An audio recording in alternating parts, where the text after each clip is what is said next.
સ્વાધ્યાય 13.4 દાખલા નંબર 1 શું કહે છે વાંચો 14 સેન્ટીમીટર ઊંચાઈ વાળા પીવાના પાણીનો પ્યાલો શંકુના આડછેદ આકારનો છે બંને વર્તુળાકાર છેડાનો વ્યાસ 4 સેન્ટીમીટર અને 2 સેન્ટીમીટર હોય તો આ પ્યાલાની ક્ષમતા શોધો। પ્યાલાની ક્ષમતા એટલે એનું ઘનફળ શોધવાનું। શું શોધવાનું? જો આ શંકુ આકારનો આપણે પ્યાલો દોર્યો બરાબર, એની ઊંચાઈ એની ઉપરની ત્રિજ્યા r1 અને નીચેની ત્રિજ્યા r2। પહેલા સરળ લખીશું કે પાણીનો પ્યાલો શંકુના આડછેદ આકારનો છે તો દોરી કાઢો શંકુના આડછેદ આકારનો। શંકુના આડછેદની ઊંચાઈ કેટલી આપેલી છે? 14 સેન્ટીમીટર। h બરાબર 14 સેન્ટી। પછી શરત આપી બંને વર્તુળાકાર છેડાનો વ્યાસ અનુક્રમે 4 સેન્ટીમીટર અને 2 સેન્ટીમીટર છે તો માટે ઉપરના છેડાની ત્રિજ્યા એને આપણે r1 કહીએ તો વ્યાસ ભાગ્યા 2 4 ભાગ્યા 2 એટલે 2 દુ 4 તો r1 બરાબર 2 સેન્ટીમીટર અને નીચેના છેડાની ત્રિજ્યા એને આપણે r2 કહીએ તો r2 બરાબર વ્યાસ ભાગ્યા 2 તેનો વ્યાસ કેટલો છે? 2 સેન્ટીમીટર તો 2 ભાગ્યા 2 એટલે 2 કા 2 તો r1 બરાબર 1 સેન્ટી r2 બરાબર 1 સેન્ટીમીટર। બધા માપ મળી ગયા? બસ તો તેથી પ્યાલાની ક્ષમતા બરાબર શંકુના આડછેદનું ઘનફળ। શંકુના આડછેદના ઘનફળનું સૂત્ર શું છે? 1/3 પાઈ h કૌંસમાં r1 square plus r2 square plus r1 into r2 કિંમતો મૂકો 1/3 ને 1/3 ગુણ્યા પાઈ ની જગ્યાએ 22/7 ગુણ્યા h ની જગ્યાએ 14 ગુણ્યા r1 નો વર્ગ એટલે 2 નો વર્ગ વત્તા r2 નો વર્ગ એટલે 1 નો વર્ગ વત્તા r1 ગુણ્યા r2 એટલે 2 ગુણ્યા 1। અહીંયા છેદ ઉડે 7 દુ 14 તો કેટલા આવ્યા? 22 દુ 44 44 એકા 44 છેદમાં 3 ના 3 ગુણ્યા 2 નો વર્ગ એટલે 4 વત્તા 1 નો વર્ગ એટલે 1 અને 2 એકા 2 તો સરવાળો કરીએ તો 4 ને 2 6 ને 1 7 તો 44 છેદમાં 3 ગુણ્યા 7 44 ગુણ્યા 7 કરીએ 7 ચોક 28 નો આંકડો વધી પડી 2 7 ચોક 28 ને 2 30 30 ના 30 અને છેદમાં 3 તો 308 છેદમાં 3 હવે ભાગાકાર કરીએ તો 3 દાન 30 બરાબર ઉપરથી તરફ આંકડો 3 દુ 6 કેટલા આવ્યા 2 તો 2 ના 2 અને છેદમાં 3 ના 3 તો કેટલો જવાબ આવ્યો? 102.2 સેમીનો ઘન। તો જવાબ શું લખવાનું બોલો? જવાબ પ્યાલાની ક્ષમતા 102.2 ઘન સેન્ટીમીટર છે।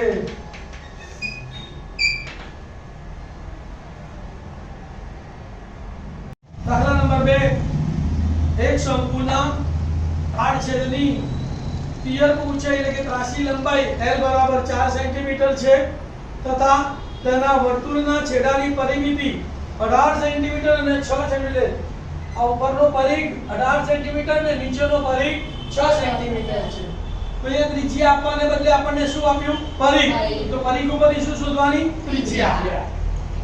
તો શંકુના આડછેદની વક્ર સપાટીનું ક્ષેત્રફળ શોધો। શંકુનો આડછેદ દોરી કાઢ્યો આપણે બરાબર r1 r2 અને આ h અને આ l। તો પહેલા લખીશું અહીં શંકુના આડછેદની પિયર ઊંચાઈ l બરાબર કેટલા? 4 સેન્ટીમીટર l બરાબર 4 સેન્ટીમીટર। વર્તુળાકાર છેડાની પરિમિતિ 18 સેન્ટીમીટર અને 6 સેન્ટીમીટર છે એટલે આની પરિમિતિ 18 સેન્ટીમીટર છે અને આની પરિમિતિ આ 6 સેન્ટીમીટર છે બરાબર। તો એના ઉપરથી આપણે ત્રિજ્યા શોધીશું તો માટે ઉપરના છેડાની પરિમિતિ બરાબર 18 સેન્ટીમીટર તો માટે 2 પાઈ r1 બરાબર 18 અને સૂત્ર કરતા બનાવવાનું 2 પાઈ ગુણાકારમાં સામે જાય તો તમારે r1 બરાબર 18 ભાગ્યા 2 પાઈ 2 9 18 તો r1 બરાબર 9 છેદમાં પાઈ સેન્ટી। પાઈ ની કિંમત મૂકવાની નહીં। તમારા નીચેના છેડાની પરિમિતિ કેટલી છે? 6 સેન્ટીમીટર। આની પરિમિતિ 6 છે તો માટે 2 પાઈ r2 બરાબર 6 2 પાઈ ગુણાકારમાં સામે જાય તો તમારે r2 બરાબર 6 ભાગ્યા 2 પાઈ 2 કરી તો માટે r2 બરાબર 3/પાઈ સેન્ટી। અને વક્ર સપાટીનું ક્ષેત્રફળ શોધવું છે તો આપણી પાસે સૂત્ર કયું છે? પાઈ કૌંસમાં r1 r2 * l। r1 આપી દીધો r1 આપી દીધો r2 આપી દીધો l આપી દીધો એ શોધવાની કોઈ જરૂર નથી। તો તેથી શંકુના આડછેદની વક્ર સપાટીનું ક્ષેત્રફળ બરાબર પાઈ કૌંસમાં r1 વત્તા r2 into l. પાઈ ના પાઈ, r1 ની જગ્યાએ 9 છેદમાં પાઈ વત્તા r2 ની જગ્યાએ 3 છેદમાં પાઈ કૌંસ પૂરો ગુણ્યા 4. છેદ કેવો છે? કૌંસનો સરવાળો 9 વત્તા 3 12, તો 12 છેદમાં પાઈ, તો પાઈ ગુણ્યા 12 છેદમાં પાઈ ગુણ્યા 4, પાઈ પાઈ ગુણ્યા, તો 12 ચોક 48 સેન્ટીમીટર સ્ક્વેર. તો માટે શંકુના આડછેદની વક્ર સપાટીનું ક્ષેત્રફળ 48 ચોરસ સેન્ટીમીટર છે.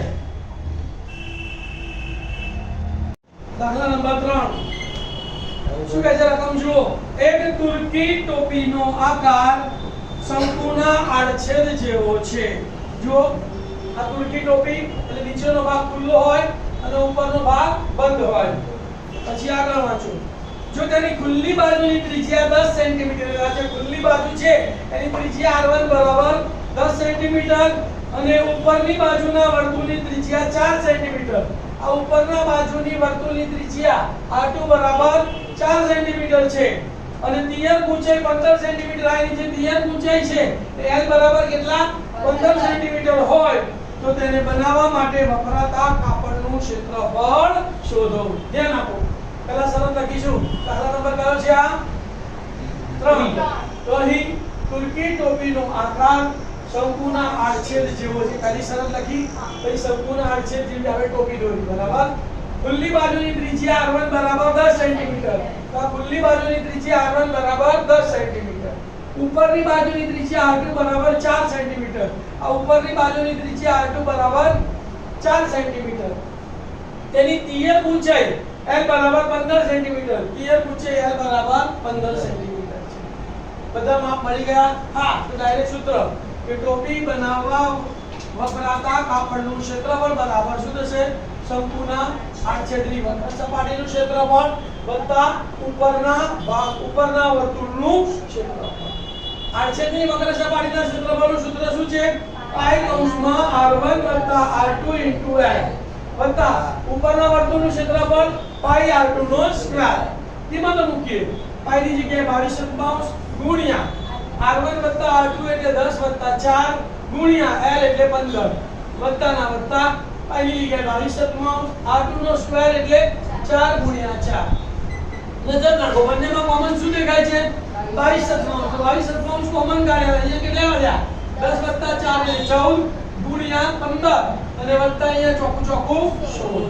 હવે શું કરવાનું? આ 14 ગુણ્યા 15 નો ગુણાકાર કરવાનો. બાકી બધું એમનું એમ લખવાનું. તો 22 ના 22 ગુણ્યા ના ગુણ્યા 14 એકાનો ગુણ્યો 14 75 નો શૂન્ય વધી પડી 7 14 એકા 14 ને 7 21. તો જવાબ કેટલો આવ્યો? 210 વત્તા 16. 210 અને 16 નો સરવાળો કરવાનો. બાકી બધું એમનું. તો 22 ગુણ્યા 226. 226 ગુણ્યા 22 જુઓ.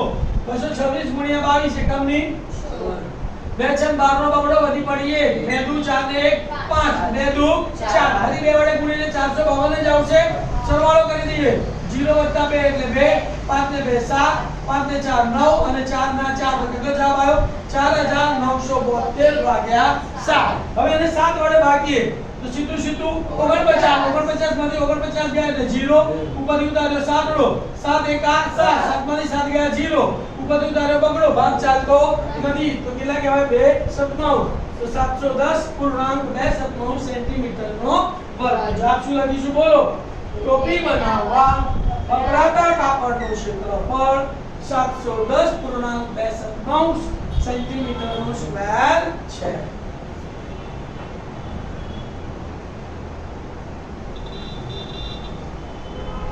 નંબર 4. એક વાસણ એક ધાતુની શીટમાંથી બનાવ્યું છે. તે ઉપરથી ખુલ્લું છે. જો આ વાસણ ઉપરથી કેવું છે? ખુલ્લું છે અને શંકુના આડછેદ જેવા આકારનું છે. શંકુના આડછેદ જેવા આકારનું છે. તેની ઊંચાઈ 16 સેન્ટીમીટર. ઊંચાઈ h બરાબર 16 સેન્ટીમીટર તથા બંને અંત્ય વર્તુળો ની નીચેની અને ઉપરની ત્રિજ્યાઓ અનુક્રમે 8 સેન્ટીમીટર અને 20 સેન્ટીમીટર છે. નીચેની ત્રિજ્યા r2 બરાબર 8 સેન્ટીમીટર, ઉપરની ત્રિજ્યા r1 બરાબર 20 સેન્ટીમીટર. દૂધથી સંપૂર્ણ ભરેલા વાસણમાં ₹20 પ્રતિ લીટરની કિંમત વાળા આ વાસણમાં સમય શકતા દૂધની કિંમત શોધો. એટલે તમારે આ વાસણનું શું શોધવાનું? ઘનફળ. એને શેમાં ફેરવવાનું? લીટરમાં. અને પછી પદ મૂકવાનું 1 લીટરના 20 રૂપિયા, તો આટલા લીટરના કેટલા. પછી આગળ વાંચો. આ વાસણ બનાવવા માટે વપરાયેલી ધાતુની શીટની કિંમત ₹8 પ્રતિ 100 સેમી સ્ક્વેરના દરે શોધો. પાઈ બરાબર 3.14. હવે ધાતુની શીટ શોધવા માટે તમારે શું શોધવું પડશે? એની વક્ર સપાટીનું ક્ષેત્રફળ વત્તા તળિયાનું ક્ષેત્રફળ. એટલે તળિયું લગાડવું પડે ને, ઉપરનું ઢાંકણું તો ખુલ્લું જ છે. એ બેનું ક્ષેત્રફળ શોધી કાઢશો એટલે તમને એનું ક્ષેત્રફળ મળશે અને પછી એની ખર્ચ શોધવાનો. R1 R2 આપેલા છે, H આપેલો છે પણ L આપેલો, એટલે પછી આપણે L પણ શોધવો પડશે. તો પહેલેથી જુઓ, એક વાસણ ધાતુની શીટમાંથી બનાવ્યું છે, તેની ઉપરથી ખુલ્લું છે અને તે સંપૂર્ણ આડછેદ જેવા આકારનું છે. એની ઊંચાઈ h બરાબર 16 સેન્ટીમીટર, ઉપરના વર્તુળની ત્રિજ્યા r1 બરાબર 20 સેન્ટીમીટર, નીચેના વર્તુળની ત્રિજ્યા r2 બરાબર 8 સેન્ટીમીટર.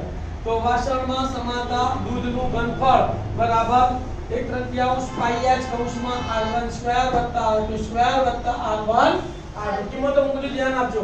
1/3 ને 1/3 ગુણ્યા પાઈ ની જગ્યાએ 3.14 એટલે 314/100 ગુણ્યા h એટલે 16 ગુણ્યા કૌંસમાં r1 સ્ક્વેર એટલે 20 નો વર્ગ વત્તા r2 સ્ક્વેર એટલે 8 નો વર્ગ, r1 ગુણ્યા r2 એટલે 20 ગુણ્યા 8. આ બધું એમનું એમ જ 1/3 એમને એમ ગુણ્યા 314/100 એમને એમ ગુણ્યા 16 એમને એમ ગુણ્યા 20 નો વર્ગ એટલે 400, એટલે આટલાનું સાદુરૂપ આપવાનું બરાબર 8 નો વર્ગ 64 અને 20 * 8 160.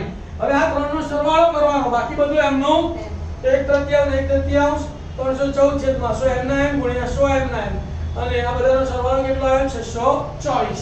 6 ને 8 ને 4 12, 3 વડે ભાગી શકાય, તો 3 વડે ભાગી નાખે તો કેટલા આવ્યા? 200. તો શું વધ્યું? કૌંસમાં 314 ગુણ્યા 16 ગુણ્યા 208 અને છેદમાં 100. તો 314 ગુણ્યા 16 ગુણ્યા 208 છેદમાં 100. 314 ગુણ્યા 208 કર્યો, જવાબ કેટલો આવ્યો? 65312. એને ગુણ્યા 16 કર્યો, કેટલો જવાબ આવ્યો? 1044,992. અને છેદમાં કેટલા છે? 100, એટલે બે આંકડે પોઈન્ટ મૂકી દઈએ તો જવાબ કેટલો આવશે? 104449.92 સેમીનો ઘન. આને લીટરમાં ફેરવવા છે તો 1000 ઘન સેન્ટીમીટર બરાબર 1 લીટર, એટલે એને ભાગવા પડશે 1000 વડે. તો 1000 વડે ભાગી નાખ્યા તો દશાંશ ચિહ્ન અહીંયા છે, તો દશાંશ ચિહ્ન અહીંયા આવી જશે. તો રકમ શું થશે? 10.44992. 10.44992. ત્રણ આંકડા જોઈએ છે, ચોથો આંકડો આપણે દૂર કરવો છે તો 9 એ 5 થી મોટો છે, તો આગળ એક ઉમેરી દઈએ તો 449 માં એક ઉમેરીએ તો 450. તો જવાબ કેટલો આવશે? 10.450 લીટર આશરે. હવે 1 લીટર દૂધની કિંમત 20 રૂપિયા છે, તો 10.450 લીટર દૂધની કિંમત કેટલી? તો માટે દૂધની કિંમત બરાબર 10.450 ના દશાંશ ચિહ્ન દૂર કરું છું તો 10450 છેદમાં 1000 બરાબર ગુણ્યા 20 અને છેદમાં 1. શૂન ગઈ તો કેટલા વધ્યા? 1045 ગુણ્યા 2 કરીએ તો 2090 ભાગ્યા 10. શૂન ગઈ તો બરાબર 209 રૂપિયા. હવે મારે અહીંયા પતરાનું ક્ષેત્રફળ પણ શોધવાનું છે, તો પહેલા મારે L શોધવું પડશે. તો L નું સૂત્ર શું છે? બોલો. L બરાબર વર્ગમૂળમાં h² r1 r2 સ્ક્વેર. તો બરાબર h એટલે 16 નો વર્ગ વત્તા r1 r2 એટલે 20 8 નો વર્ગ. 16 નો વર્ગ 256, 20 માંથી 8 ગયા તો 12, 12 નો વર્ગ 144, 256 વત્તા 144 એટલે 400 અને 400 નું વર્ગમૂળ 20. તો માટે L બરાબર 20 સેન્ટીમીટર. હવે આપણે વાસણ બનાવવા માટે વપરાતી શીટનું ક્ષેત્રફળ અને તેનો ખર્ચ શોધીશું. તો વાસણ બનાવવા માટે વપરાતી ધાતુની શીટનું ક્ષેત્રફળ તો બરાબર શું આવશે? શંકુની આડછેદની વક્ર સપાટીનું ક્ષેત્રફળ વત્તા તળિયાનું ક્ષેત્રફળ.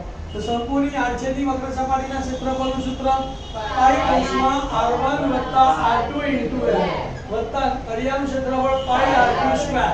કિંમતો મૂકું છું. પાઈની કિંમત 314/100 ગુણ્યા r1 એટલે 20 વત્તા r2 એટલે 8 ગુણ્યા l એટલે 20 વત્તાના વત્તા પાઈ એટલે 314/100 r2 સ્ક્વેર એટલે 8 ગુણ્યા 8. બંનેમાંથી કોમન શું દેખાય છે?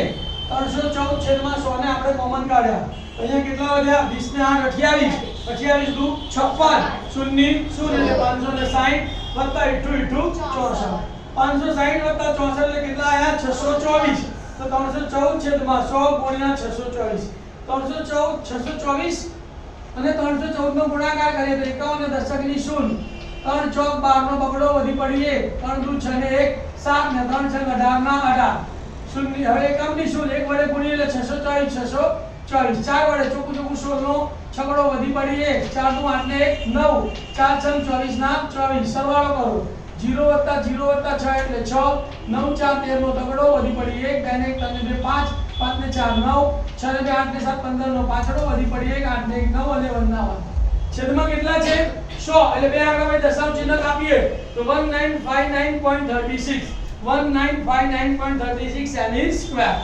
ખર્ચ આપેલો છે 100 સેમી સ્ક્વેર ભાષણ બનાવવાનો ખર્ચ 8 રૂપિયા છે તો 1959.36 સેન્ટીમીટર સ્ક્વેર ભાષણ બનાવવાનો ખર્ચ કેટલો તો અહીંયા ખર્ચ બરાબર 195936 ના દશાંશ ચિહ્ન દૂર એટલે છેદમાં 100 આવશે ગુણ્યા 8 અને છેદમાં 100 8 વડે ગુણું છું ધ્યાન આપો 8 6 48 નો આંકડો વધી પડી 4 8 તારી 24 4 28 નો આંકડો વધી પડી 2 8 9 72 ને 2 74 નો ચોકડો વધી પડી 7 8 5 40 40,047 નો સાંકડો વધી પડી 4 8 9 72 72 ને 4 76 નો છગડો વધી પડી 7 8 1 8 ને 7 15 હવે દશાંશ ચિહ્ન છેદમાં 100 ગુણ્યા 100 એટલે ચાર આંકડા પર દશાંશ ચિહ્ન કાપવું પડશે તો આપણે ચાર આંકડા પર દશાંશ ચિહ્ન અહીંયા કાપીએ તો જવાબ આવ્યો 156.7488 દશાંશ ચિહ્ન પછી આપણે બે જ આંકડા જોઈએ છે તો ત્રીજો આંકડો એ 5 થી મોટો છે એટલે આગળમાં એક ઉમેરી દેવાનો તો આ 74 ની જગ્યાએ સુધી જશે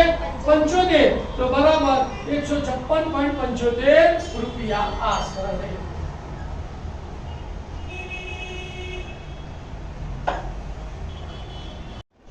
દાખલા નંબર 5 ધાતુના લંબવૃત્તીય શંકુની ઊંચાઈ 20 સેન્ટીમીટર ધ્યાન આપજો આ શંકુ છે જેની ટોટલ ઊંચાઈ 20 સેન્ટીમીટર છે તથા શિરોકોણ 60 અંશ એટલે એનો જે ખૂણો છે આ ખૂણો કેટલાનો છે 60 અંશનો છે પાયાને સમાંતર સમતલથી આ પાયાને સમાંતર સમતલથી તેના ઊંચાઈના બે સમાન ભાગ કર્યા છે આના બે ટુકડા કર્યા તો આ બન્યો શંકુનો આડ છે અને ઉપરનો બન્યો નાનો શંકુ આખી ઊંચાઈ 20 છે આની ઊંચાઈ પણ 10 થશે અને આની ઊંચાઈ પણ 10 થશે કાપવામાં આવ્યો છે જો આડછેદનું 190 સેન્ટીમીટર વ્યાસવાળા તાર સ્વરૂપમાં રૂપાંતર કરવામાં આવે તો તારની લંબાઈ શોધો ધ્યાન આપજો બહુ જ અઘરો દાખલો છે ખૂબ જ ઇમ્પોર્ટન્ટ દાખલો છે કારણ કે અહીંયા તમને માત્ર ઊંચાઈ આપી છે ત્રિજ્યાઓના માપ આપ્યા તો પહેલા તમારે ત્રિકોણમિતિનો ઉપયોગ કરીને ત્રિજ્યાઓના માપ શોધવાના છે બોર્ડ પર ધ્યાન પહેલા શરત લખીશું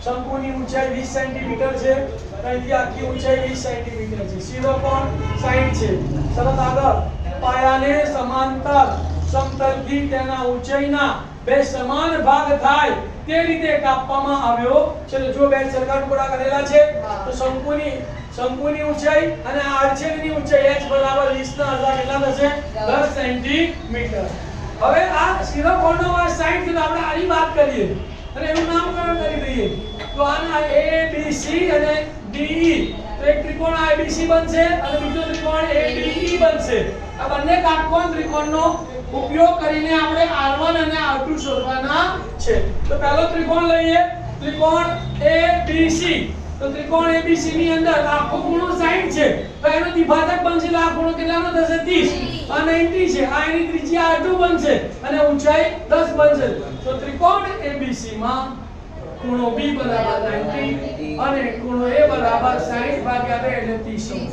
તો આ ખૂણાની સામેની બાજુનું માપ શોધવાનું છે પાસેનું માપ આપેલું છે એટલે tan લઈશું તો tan 30 બરાબર સામેની બાજુ BC છેદમાં પાસેની બાજુ AB tan 30 નું મૂલ્ય છે 1/√3 અને AB નું મૂલ્ય છે BC નું મૂલ્ય છે R2 અને AB નું મૂલ્ય છે 10 ચોકડી ગુણાકાર કરીએ તો √3RT બરાબર 10 એકા 10 √3 ગુણાકારમાં સામે જાજો ભાગાકારમાં માટે R2 બરાબર 10/√3 હવે બીજો ત્રિકોણ લઈએ ધ્યાન આપો ADE તો ત્રિકોણ ADE ની અંદર આખી ઊંચાઈ કેટલી થશે 20 સેન્ટીમીટર અને આ થશે તમારું R1 તો આ R1 થયો, આ 20 સેન્ટીમીટર અને આ 30 અંશ. તો તથા ત્રિકોણ AD માં ખૂણો D બરાબર 90 થશે અને ખૂણો A બરાબર 60 ભાગ્યા 2 બરાબર 30 અંશ. તો અહીંયા પણ જુઓ, આ ખૂણાની સામેની બાજુનું માપ શોધવાનું છે, પાછળની બાજુનું માપ આપેલું છે. તો સામેની છેદમાં પાછળની એટલે tan. તો tan 30 બરાબર સામેની બાજુ DE છેદમાં પાછળની બાજુ AD. તો tan 30 નું મૂલ્ય 1/√3 અને સામેની બાજુ છે R1 અને પાછળની બાજુ છે 20. ચોકડી ગુણાકાર કરીએ તો √3R1 બરાબર 20 √3 ગુણાકારમાં સામે જાય તો ભાગાકારમાં. તો R1 બરાબર 20/√3 સેન્ટીમીટર. બે ત્રિજ્યાઓ મળી ગઈ, ઊંચાઈ આપેલી છે. હવે શું કહે છે કે આ આડછેદમાંથી તાર બનાવવામાં આવે છે. તો તારનું ઘનફળ બરાબર કોનું ઘનફળ હશે? સંપૂર્ણ. એ પહેલા તારનો વ્યાસ આપેલો છે કેટલો? 1/16 સેન્ટીમીટર. તો વ્યાસ ઉપરથી શું શોધવાનું? ત્રિજ્યા. તો માટે તારની ત્રિજ્યા r બરાબર વ્યાસ ભાગ્યા 2. 1/16 ભાગ્યા 1/16 ગુણ્યા 2 એટલે 32 સેન્ટીમીટર. અને એની ઊંચાઈ ધારી લઈએ. તારની લંબાઈ એને કેપિટલ h કહીએ છીએ, આપણે શોધવાની છે. તો આડછેદમાંથી તાર બનાવતા શું થશે? તારનું ઘનફળ બરાબર સંપૂર્ણ આડછેદનું ઘનફળ. તારના ઘનફળનું સૂત્ર પાઈ r સ્ક્વેર કેપિટલ H લઈશું. સંપૂર્ણ આડછેદનું ઘનફળ 1/3 પાઈ h કૌંસમાં r1 square r2 square r1 ગુણ્યા કિંમતો મૂકીએ તો પહેલા સામે સામે પાઈ પાઈ ઉડી ગયા. r સ્ક્વેર ને 1/32 ગુણ્યા 1/32 ગુણ્યા h નો h બરાબર ને બરાબર 1/3 ઊંચાઈ કેટલી છે? 10 પાઈ તો ઉડી ગયો. r1 સ્ક્વેર એટલે 20/√3 નો વર્ગ વત્તા r2 સ્ક્વેર એટલે 10/√3 નો વર્ગ વત્તા r1 ગુણ્યા r2 એટલે 20/√3 ગુણ્યા 10/√3. કૌંસનું સાદુરૂપ આપીએ. h ગુણ્યા 1 એકા 1 એટલે h એટલે 1/32 ગુણ્યા 1/32 ગુણ્યા h બરાબર 10 એકા 10 એટલે 10/3 ગુણ્યા 20 નો વર્ગ 400 √3 નો વર્ગ 3 વત્તા 10 નો વર્ગ 100 √3 નો વર્ગ 3. 20 ગુણ્યા અંશનો ગુણાકાર અંશમાં છેદનો ગુણાકાર છેદમાં 20 200 √3 ગુણ્યા √3 એટલે 3. બધાનો છેદ કેવો છે? સરખો. અંશનો સરવાળો કરીશું છેદ m નો m અને h એકા 1 એકા 1 અને ગુણ્યા એટલે h અને છેદમાં 32 ગુણ્યા 32. તો h છેદમાં 32 ગુણ્યા 32 બરાબર 10 છેદમાં 3 ગુણ્યા 400 500 500 ને 200 700 700 છેદમાં 3. હવે 32 ગુણ્યા 32 અહીંયા ભાગાકારમાં સામે ગયા તો માટે અને 10 ગુણ્યા 700 એટલે 7000 અને 3 કરી 9 તો 7000 છેદમાં 9 ગુણ્યા 32 ગુણ્યા 32. આ બધાનો ગુણાકાર કરીએ 7000 ગુણ્યા 32 ગુણ્યા 32 તો જવાબ આવશે 7168000 ભાગ્યા 9. અને 9 વડે ભાગીએ તો 79644.44 ડેશ ડેશ ડેશ. હવે આ માપ શેમાં આવ્યું? સેમીમાં. એને મીટરમાં ફેરવવું છે. તો 1 મીટર બરાબર 100 સેન્ટીમીટર. અને 100 વડે ભાગવા પડે. 100 વડે ભાગ્યા દશાંશ ચિહ્ન બે એકમ ઘસી જશે. તો દશાંશ ચિહ્ન અહીંયા આવી જશે. તો શું થશે? 796.64.4444 ડેશ ડેશ ડેશ. દશાંશ ચિહ્ન પછી બે આંકડા જોઈએ. ત્રીજો આંકડો 4 છે. 5 થી નાનો એટલે એને કાઢી મૂકવાનો. તો જવાબ શું થશે? h બરાબર 7964.44 મીટર આશરે. તો માટે તારની લંબાઈ 7964.44 મીટર આશરે છે. વિદ્યાર્થી મિત્રો, આ દાખલો ખૂબ જ મહત્વનો છે, કારણ કે આ દાખલાની અંદર તમને શિરોકોણ આપેલો છે અને આડછેદની ઊંચાઈ આપેલી છે. બે ત્રિજ્યાઓ આપેલી નથી એટલે ત્રિજ્યાઓમાં મેં ત્રિકોણમિતિનો ઉપયોગ કરીને શોધ્યું છે. એટલે આ દાખલો ખૂબ જ મહત્વનો છે, ધ્યાન આપજો. તમને મારા આ જે દાખલા ગણવાની સ્ટાઇલમાં ખબર પડી હોય અને ગમ્યું હોય તો મારી ચેનલને લાઈક કરજો, સબસ્ક્રાઇબ કરજો અને તમારા મિત્રોને શેર પણ કરજો. All the best. Thank you.